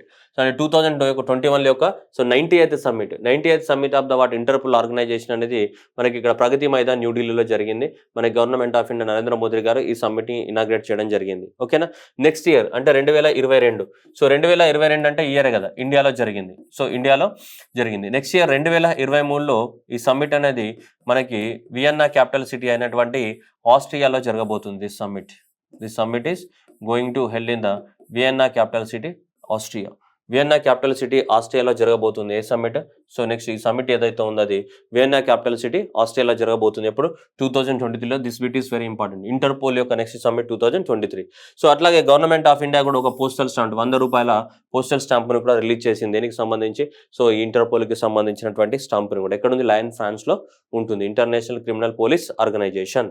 ఈ 2000 సమ్మిట్, దీని యొక్క జనరల్ అసెంబ్లీ సమ్మిట్ ఎక్కడ జరిగింది, ఇండియాలో జరిగింది. ఇంటర్నేషనల్ సోలార్ అలయన్స్ సమ్మిట్ ఎక్కడ జరిగింది, ఇండియాలో జరిగింది. ఇంటర్పోల్ సమ్మిట్ కూడా ఎక్కడ జరిగింది, ఇండియాలోనే జరిగింది. Next financial action task force. So financial action task force గురించి కూడా FATF. So okay, so FATF యొక్క మీటింగ్ కూడా జరిగింది. ఫైనాన్షియల్ యాక్షన్ టాస్క్ ఫోర్స్ ఎప్పుడు, అక్టోబర్ 20 నుంచి 28 నుంచి. సో ఎక్కడ అంటే ఈ ఫైనాన్షియల్ యాక్షన్ టాస్క్ యొక్క సో దీని హెడ్ క్వార్టర్ ఎక్కడ ఉంటుంది? ప్యారిస్లో ఉంటుంది. అక్కడనే జరిగింది దీని యొక్క ఫినాన్షియల్ యాక్షన్ టాస్క్ ఫోర్స్ యొక్క సమ్మిట్ కూడా మనకి ఏంటిది ఉంటుంది. అసలు ఈ ఫినాన్షియల్ యాక్షన్ టాస్క్ ఫోర్స్ అంటే ఏంటిది? ఈ ఫినాన్షియల్ యాక్షన్ టాస్క్ ఫోర్స్ ఏంటిదంటే ప్రపంచంలో ఏ దేశాలైనా ఇది 2 మేజర్ ఆబ్జెక్టివ్స్ పనిచేస్తాయి. Prevention of the what money laundering. Money laundering అంటే ఏంటిది? మనీ లాండరింగ్ అంటే ఇల్లీగల్ మనీని లీగల్ మనీగా కన్వర్ట్ చేయడం, ఇల్లీగల్గా సంపాదించడం లీగల్ మనీగా కన్వర్ట్ చేయడం, దాన్నే మనం ఏమంటే మనీ లాండరింగ్ అంటాం. లాండ్రీ అంటే లాండ్రీ షాప్ అంట, పోతుంటావు లాండ్రీ షాప్. లాండ్రీ వాడు ఏం చేస్తారమ్మా, డర్టీని వైట్ డర్టీని తీసేసి మంచిగా వాటిని ఐరన్ చేసి ఇస్తాడా లేదా మనకి డర్టీకి. సో ఇక్కడ కూడా డర్టీ మనీని వైట్ మనీగా మార్చాలి. అంటే ఏంటిది? ఇల్లీగల్ మనీని లీగల్గా మనీగా మార్చాలి. ఇల్లీగల్ మనీని లీగల్ మనీగా మార్చడాన్ని ఏమంటాం మనం? మనీ లాండరింగ్ అంటాం. సో అలాంటి మనీ లాండరింగ్ చేయకుండా ఈ ఆర్గనైజేషన్ వాచ్ డాగ్ అన్నమాట. అట్లాగే టెర్రర్ ఫినాన్స్ జరగకుండా, మనీ లాండరింగ్ జరగకుండా, నెక్స్ట్ ఏంటి టెర్రర్ ఫినాన్స్ జరగకుండా, money laundering and terror finance జరగకుండా చూసుకుంటుంది. ఇది రెండు కూడా money laundering and terror finance జరగకుండా కాపాడమే దీని యొక్క మేజర్ ఆబ్జెక్టివ్. ఏది?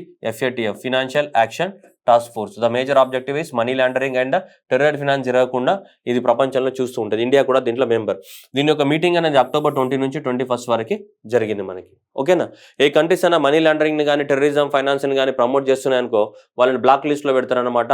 వాళ్ళకి బ్లాక్ లిస్ట్లో పెట్టేసి ఎవరు ఆర్థిక సాయాన్ని అలాంటివి అందించరు. సో ఇప్పుడు మనకి మయన్మార్ని బ్లాక్ లిస్ట్లో పడేసినారు అనమాట. ఎందుకంటే వాళ్ళు సరిగ్గా ఏం ఇంప్లిమెంట్ చేయట్లేదు అని చెప్పేసి మయన్మార్ని బ్లాక్ లిస్ట్లో పెట్టినారు అండ్ రష్యాని రష్యాని బ్యాన్ చేశారనమాట పూర్తిగా. ఓకే, అంతకుముందు పాకిస్తాన్ ఉండే. సో పాకిస్తాన్ బ్లాక్ లిస్ట్లోకి తీసేసినట్టున్నారు ఇప్పుడు.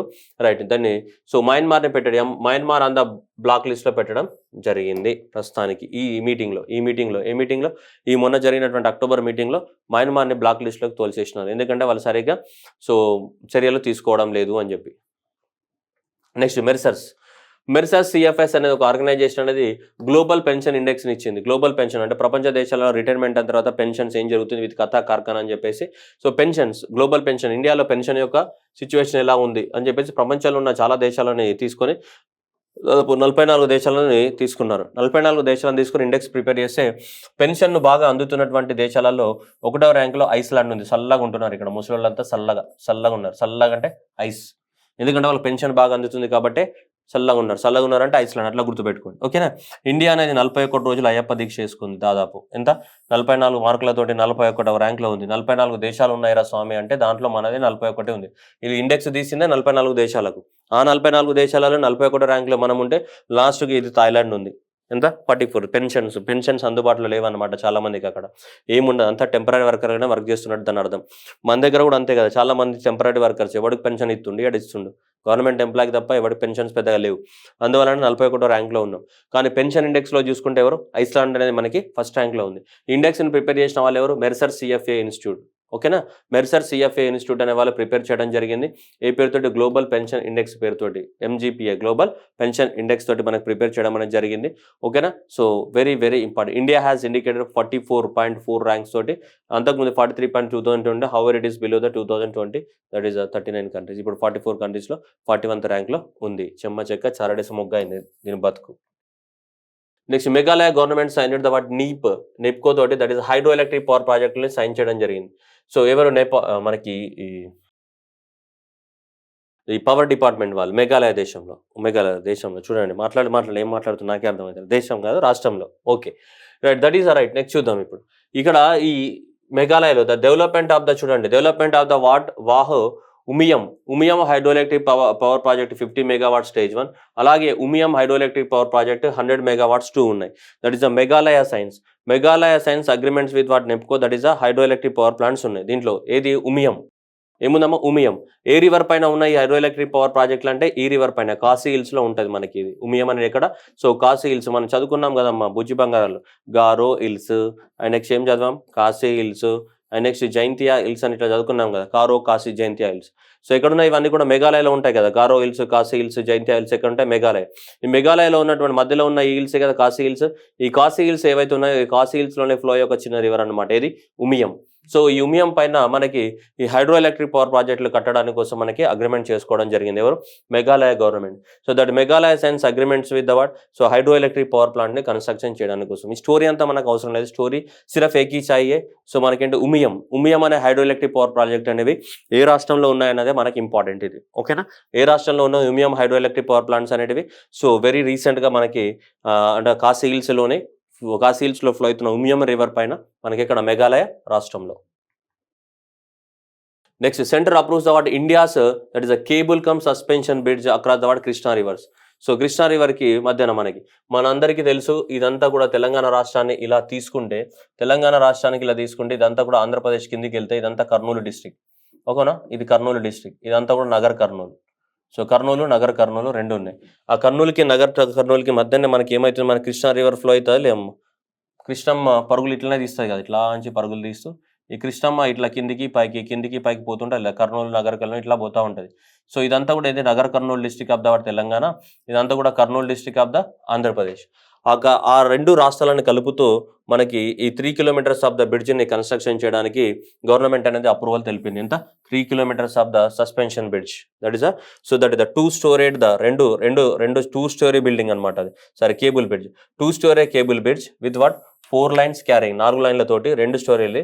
అండ్ ఎన్ని కిలోమీటర్ల పొడవున, 3 కిలోమీటర్ల పొడవున ఈ రెండింటిని కలుపుతూ నగర్ కర్నూలు నుంచి ఎక్కడికి కర్నూలుకు కలపడం ద్వారా ఈ 3 కిలోమీటర్లు కృష్ణానది కనెక్ట్ చేస్తూ ఈ 3 కిలోమీటర్లకి మనకి అప్రూవల్ రావడం జరిగింది. సో ఈ 3 కిలోమీటర్లు కలపడం ద్వారా ఏమవుతుందంటే మనకు దాదాపు 80 కిలోమీటర్ల డిస్టెన్స్ తగ్గడానికి అవకాశం ఉంది. జస్ట్ ఈ 3 కిలోమీటర్ల మనకి ఈ సస్పెన్షన్ బ్రిడ్జ్ కట్టినట్టయితే మనకి 80 కిలోమీటర్ల డిస్టెన్స్ తగ్గడానికి అవకాశం ఉంది. ఓకేనా. సో ఆ కృష్ణా రివర్ పైన ఆ రెండు రాష్ట్రాల మధ్యన మనకు చూడొచ్చు. ఇది ఇక్కడ it begins from the what Somasila at Kollapur in the Nagar Kurnool and Nagar Kurnool district of the Telangana and Atmakur in the Kurnool district of the Andhra Pradesh. ఓకేనా. అలా ఎంత లెంత్ తోటి 3 కిలోమీటర్స్ ఆఫ్ ద లెంత్ తోటి మనకి స్టార్ట్ అవ్వడం కట్టడానికి ఒప్పందం కుదిరింది. And this will be the what first of its kind in India. ఇండియాలో ఇట్లాంటి బ్రిడ్జ్ ఎక్కడా లేదు. And then second in the world.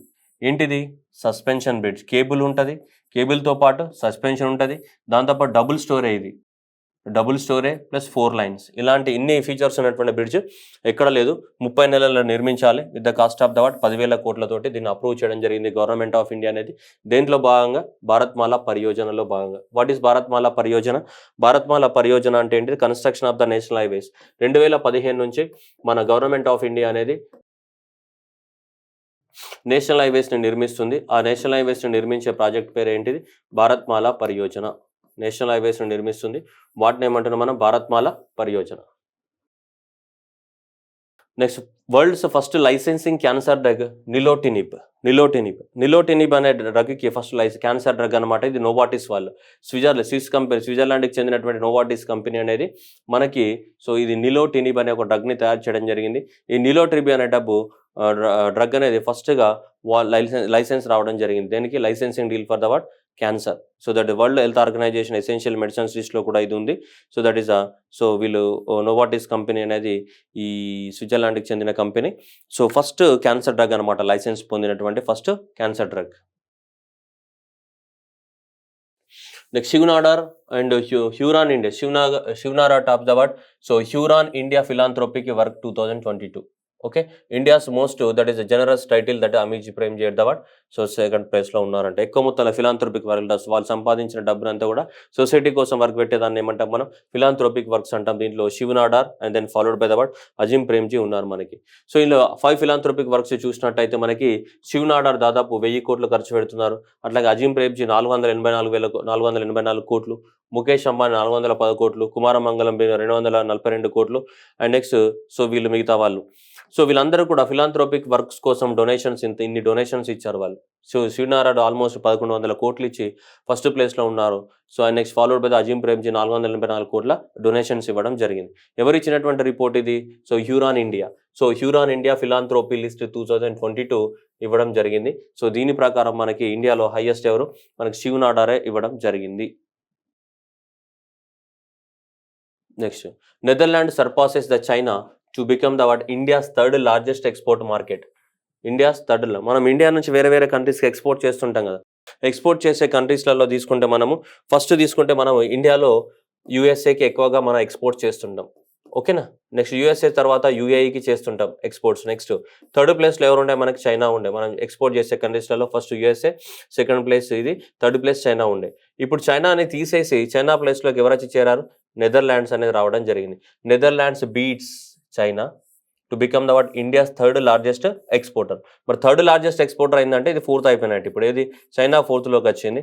Third place ఎవరు రీప్లేస్ చేశారు? మనకి నెదర్లాండ్స్ అనేది రీప్లేస్ చేయడం జరిగింది. That is the India's third largest export destination. మనం పంపించే exports for the physical year 2022 and 23 ఇయర్కి, ఈ సంవత్సరానికి గాను ఎక్కువ మొత్తంలో మనకి రైట్ గుర్తుపెట్టుకోవాలి. ఓకే, సో ఇండియా అనేది ఎక్కువ మొత్తంలో ఎక్కడికి? యునైటెడ్ స్టేట్స్ ఆర్గనైజేషన్కి, యూఏఈకి ఇంతకుముందు చెప్పా కదమ్మా, వాటికి ఫస్ట్ అండ్ సెకండ్ ప్లేస్లో ఉన్నాయి. థర్డ్ ఏంటిది? నెదర్లాండ్స్ వచ్చింది. ఫోర్త్ ఎక్కడికి వెళ్ళింది? చైనా వెళ్ళి ఫోర్త్కి వెళ్ళింది అనమాట.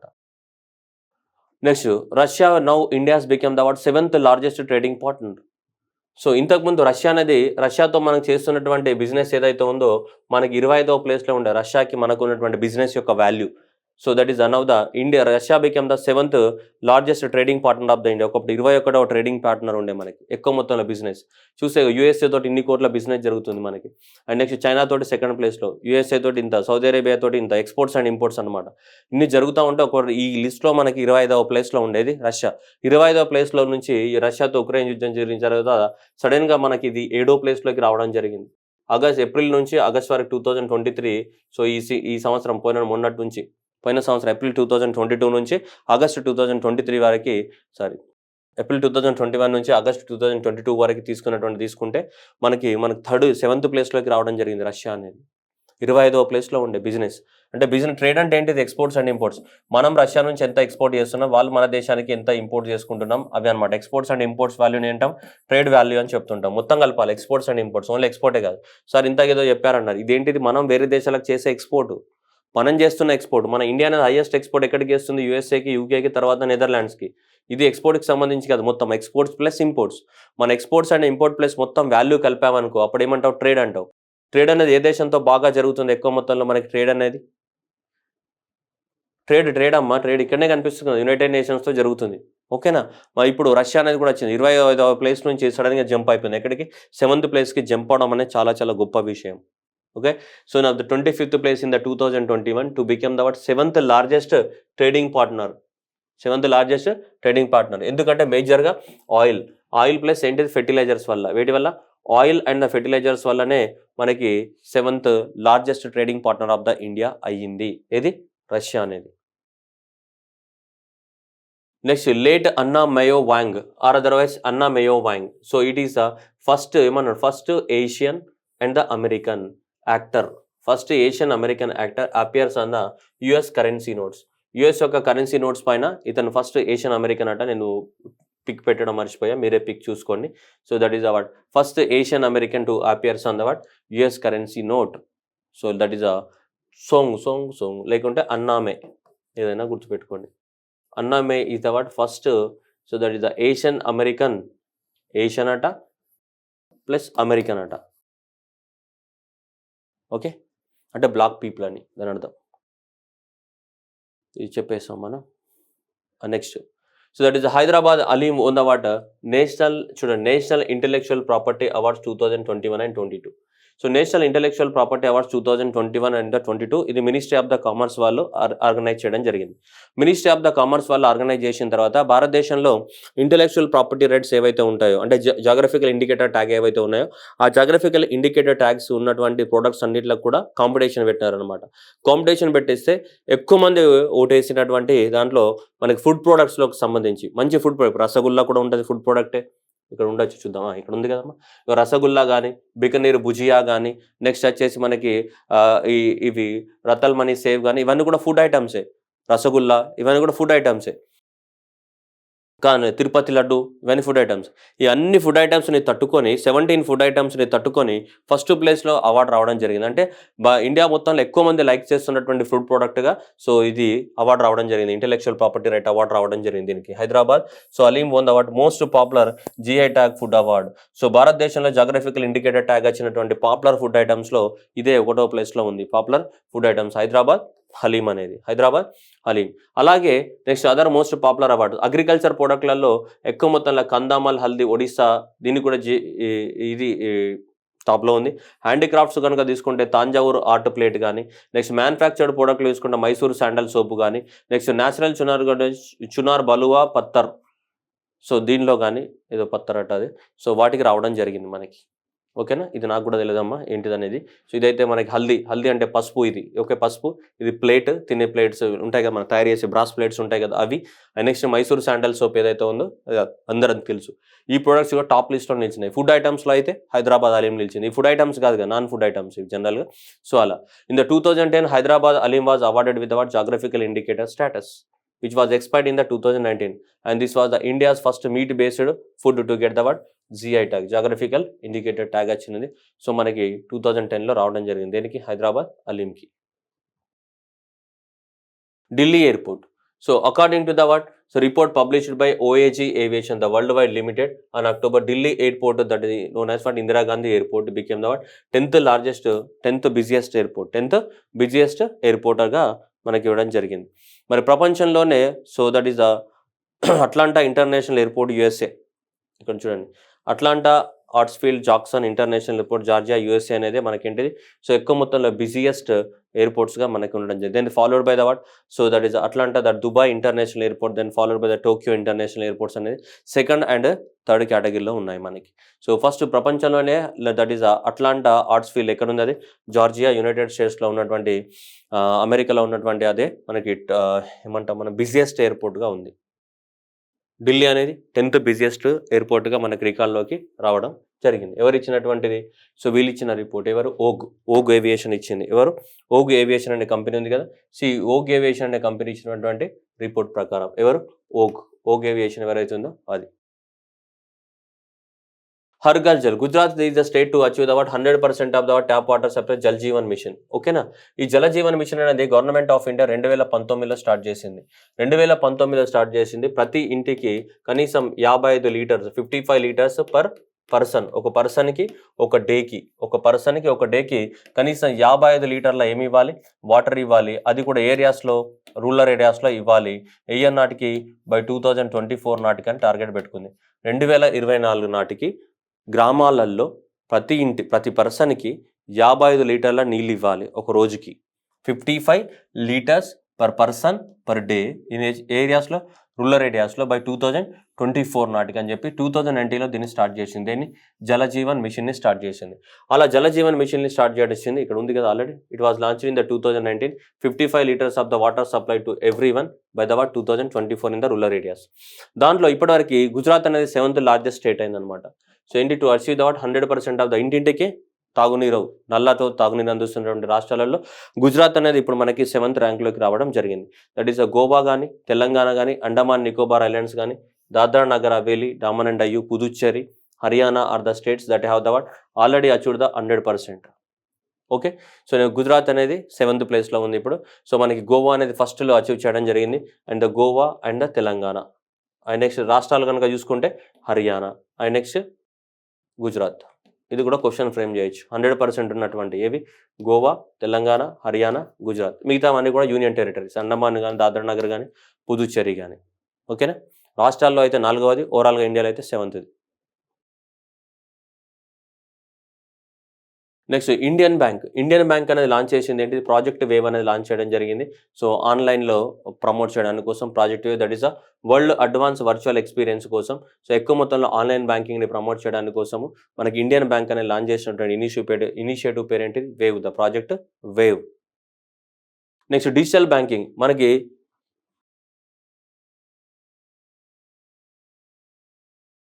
బడ్జెట్. సో బడ్జెట్లో మనకి అనౌన్స్మెంట్ ఇవ్వడం జరిగింది. 75 డిజిటల్ బ్యాంకింగ్ యూనిట్స్ని ఫామ్ చేస్తామని చెప్పేసి ప్రైమ్ మినిస్టర్ నరేంద్ర మోదీ గారు మనకి నిర్మలా సీతారామన్ గారు అనౌన్స్మెంట్ చేశారు. అందువల్ల 75 digital banking units in the 75 districts అనేది మనకి స్టార్ట్ చేయడం జరిగింది. ఇవన్నీ కూడా ఏవైతే ఉంటాయో అవన్నీ కూడా ఆన్లైన్ ద్వారా, అక్కడ బిజినెస్ మొత్తం కూడా బ్యాంకింగ్ అంతా కూడా ఆన్లైన్ ద్వారానే జరుగుతాయి. సో కాబట్టి భారతదేశంలో ఎన్ని డిజిటల్ బ్యాంకింగ్ యూనిట్స్ స్టార్ట్ అయినా అడగడానికి ఛాన్స్ ఉంది. మొత్తం కూడా 75 డిజిటల్ బ్యాంకింగ్ యూనిట్స్ అనేది మనకి నరేంద్ర మోదీ గారు స్టార్ట్ చేయడం జరిగింది.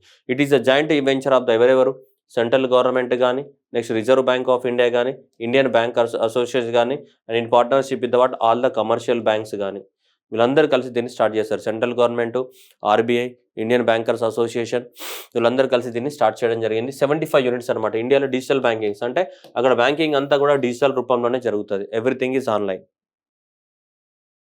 నెక్స్ట్ ఐఆర్డీఏ అప్రూవ్డ్ ద బీమా సంఘం. సంగంగా సుగమ్. బీమా సుగమ్ పోర్టల్‌ని అప్రూవ్ చేయడం జరిగింది. With more flexibility of the general insurance company. So ఈ బీమా సుగమ్ అనే పోర్టల్‌లోకెళ్తే సో ఐఆర్‌డీఏ ఎక్కడుంది? Insurance regulation development authority of India head quarter ఎక్కడుంది? హైదరాబాద్‌లో ఉంది. ఐఆర్‌డీఏ హెడ్ క్వార్టర్ హైదరాబాద్‌లో ఉంది. ఇక ఈ బీమా సుగమ్ అనే పోర్టల్‌ని తీసుకొచ్చారు. సో దీని ద్వారా నీకు ఇన్స్యూరెన్స్‌కి సంబంధించి ఏ డీటెయిల్స్ ఉన్నా గానీ, ఆ డీటెయిల్స్ అనేది ఈ పోర్టల్ ద్వారా నీకు తెలుస్తుంటాయన్నమాట. సుగమ పోర్టల్ ఉంది గదా! సో ఏ డీటెయిల్స్ కావాలన్నా ఆ డీటెయిల్స్ అన్నీ కూడా నీకు ఈ పోర్టల్‌లో ఉంటాయి. ఆదిత్య ఎల్1 అనేది ఏంటిది? మన ఫ్యూచర్‌లో సూర్యుడి పైకి లాంచ్ చేయబోయే మిషన్ మనకి. గవర్నమెంట్ ఇస్రో అనేది పూర్తిగా సూర్యుని పైకి లాంచ్ చేయబోయే మిషన్ ఏమంటాం? ఆదిత్యుడు అంటే సూర్యుడే కదా! సూర్యుని పైకి లాంచ్ అయ్యే మన ఇండియా యొక్క స్పేస్ మిషన్ పేరేంటిది? Aditya L one mission. సో ఈ ఆదిత్య ఎల్1 మిషన్‌కి మనకి doctor K. Subramanian is named as principal scientist. ఇది అడుగుతాడు మనకి ఆదిత్య ఎల్1. సో ఈ ఆదిత్య ఎల్1కి ఎవరిని చీఫ్‌గా అపాయింట్ చేశారు? కె. సుబ్రహ్మణ్యన్. ఇస్రో సైంటిస్ట్ అయినటువంటి కె. సుబ్రహ్మణ్యన్ ఎవరైతే ఉన్నారో అతన్ని మనకి ప్రిన్సిపల్ సైంటిస్ట్‌గా ఈ మిషన్‌కి ఏది సూర్యుని పైకి మనకి పంపే మిషన్ ఏదైతే ఉందో సో ఆ మిషన్‌కి మనకి ఆదిత్య ఎల్1 మిషన్‌కి డాక్టర్ సుబ్రహ్మణ్యాన్ని అపాయింట్ చేయడం జరిగింది. Next India successfully tested the new generation nuclear capable అగ్ని ప్రైమ్ మిసైల్. అగ్ని ప్రైమ్. సో అగ్ని ప్రైమ్ మిసైల్‌ని మనం ఎక్కడి నుంచి టెస్ట్ చేసాం? చాందీపూర్, ఒరిస్సా నుంచి టెస్ట్ చేయడం జరిగింది. అగ్ని ప్రైమ్ మిసైల్ అనేది. అందరికి తెలిసింది అగ్ని ప్రైమ్ షార్ట్ రేంజ్ మిసైల్స్ ఇవన్నీ కూడా అగ్ని అనేటివి. India's heaviest rocket that is LVM-3 successfully places ego one web అనేది ఇది యూకేకి సంబంధించినటువంటి ఒక శాటిలైట్. వన్ వెబ్ అనేది ఏంటిది? యూకే దేశానికి సంబంధించినటువంటి శాటిలైట్స్. వాళ్ళకి సంబంధించినటువంటి 36 శాటిలైట్స్‌ని మనము లాంచ్ చేయడం జరిగింది. దేని ద్వారా? ఈ LVM-M32 that is India's so heaviest satellite అనమాట. దాదాపు సో 36 శాటిలైట్‌లని మనకు తీసుకెళ్ళి మనకి ఈ లోవర్ ఎర్త్ ఆర్బిట్ లోపల మనకి ఇన్‌స్టాల్ చేయడం జరిగింది. సో దీంట్లో దాదాపు యునైటెడ్ కింగ్‌డమ్‌కి సంబంధించినటువంటి శాటిలైట్సే ఉన్నాయి. That is one web India mission. One web India మిషన్‌కి సంబంధించిన శాటిలైట్. ఈ వన్ వెబ్ ఇండియా అనేది ఎవరి కంపెనీది? ఈ వన్ వెబ్ అనే కంపెనీ యొక్క శాటిలైట్స్ అవన్నీ కూడా. సో ఆ వన్ వెబ్ అనే కంపెనీ యొక్క ఈ వన్ వెబ్ అనే కంపెనీ ఏ దేశానిది? యూకే దేశానికి కంపెనీ. ఎవరెవరు పార్ట్నర్స్? ఇండియన్స్ ఏమైనా పార్ట్నర్ ఉన్నా అంటే ఎయిర్టెల్ కంపెనీ కూడా దాంట్లో పార్ట్నర్ అనమాట. సో ఈ వన్ వెబ్‌కి సంబంధించినటువంటి 36 శాటిలైట్స్‌ని మనకు లాంచ్ చేయడం జరిగింది. దీని ద్వారా by using ISRO's heaviest rocket ద్వారా. హెవియెస్ట్ రాకెట్ ఏంటిది? సో ఇవి LVM-3 ఆర్ M2 అనే శాటిలైట్ ద్వారా మనకి లాంచ్ చేయడం జరిగింది ఇస్రో. దాదాపు 576996 కేజీస్ అనేటివి లాంచ్ చేయడం. ఇప్పటివరకు మనం లాంచ్ చేసినటువంటి హెవియెస్ట్ శాటిలైట్ ఇది అనమాట. దాదాపు 5796 కేజీలు అనేది లాంచ్ చేయడం జరిగింది. This is India's first multi satellite mission into so that is the lower earth orbit with ఎంత 576 తోటి లాంచ్ చేయడం జరిగింది ఈ మిషన్ అనేది. ఏది? LVM-3.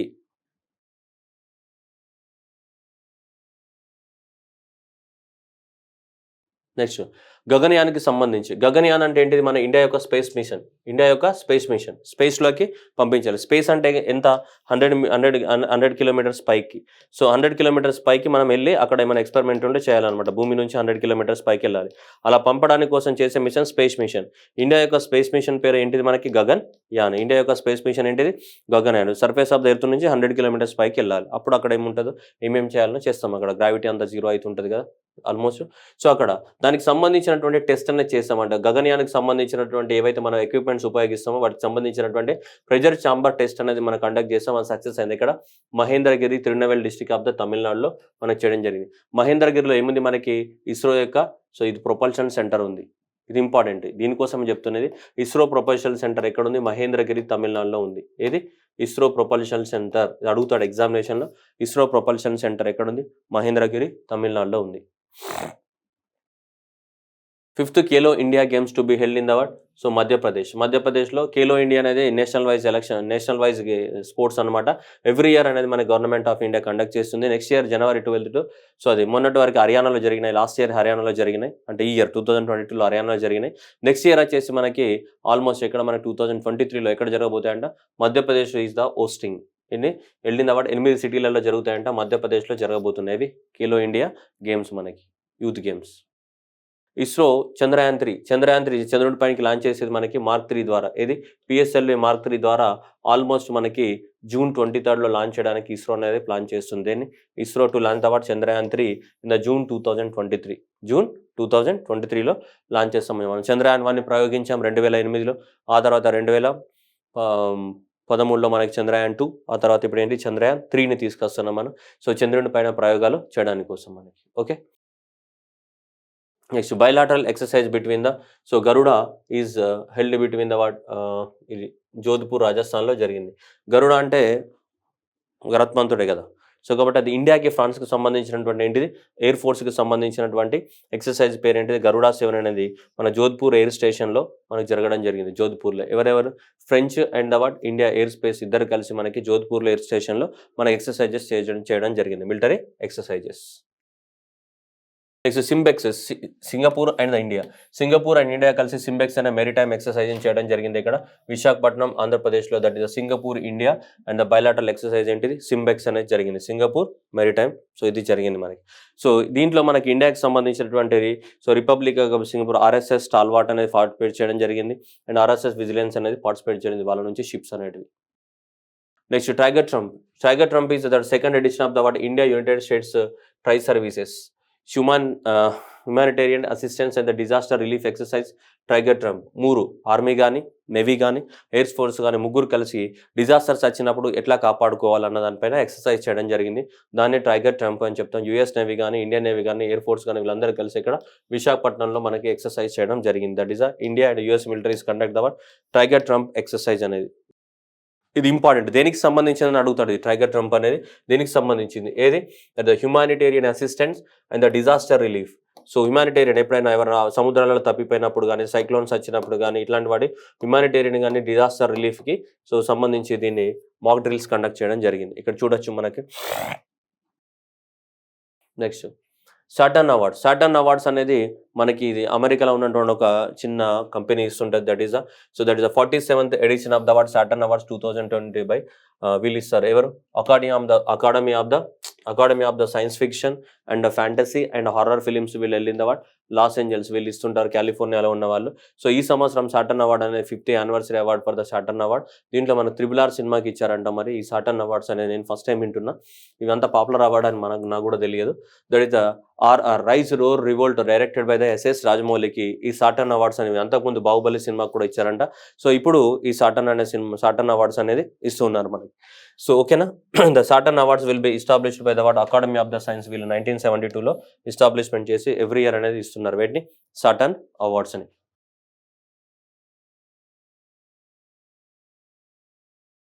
నోవార్టిస్ లైసెన్సింగ్ ఇది చెప్పేసాం మనం. Next China backs the 4 titles with respect to the badminton. So బ్యాడ్మింటన్కి సంబంధించి మనం చూస్తే China dominated the mixed doubles and women doubles, single doubles ఇవన్నీ కూడా బ్యాడ్మింటన్లో. ఇది డెన్మార్క్ ఓపెన్ దేనికి సంబంధించింది బ్యాడ్మింటన్కి సంబంధించినటువంటి ఇవన్నమాట. సో ఉమెన్ సింగిల్ అనే చైనా యొక్క బెంజియో గెలవడం జరిగింది, మెన్స్ సింగిల్ చైనా యొక్క షియూకి గెలవడం జరిగింది. ఈ 2 గుర్తుపెట్టుకోవాలి, ఇవి బ్యాడ్మింటన్కి సంబంధించి. ఓకేనా. ఇక్కడ రన్నర్ అప్ చూసుకుంటే చైనా యొక్క చెన్ యూఫై కానీ ఇండోనేషియా యొక్క వీళ్ళు రన్నర్ అప్స్ పెద్దగా అవసరం లేదు. బట్ ఇవి డెన్మార్క్ ఓపెన్ గెలిచినటువంటి వాళ్ళు వీళ్ళిద్దరు మాత్రం గుర్తుపెట్టుకోవాలి. So that is badminton world federation conduct చేస్తుంటుంది వీటిని ఎవ్రీ ఇయర్.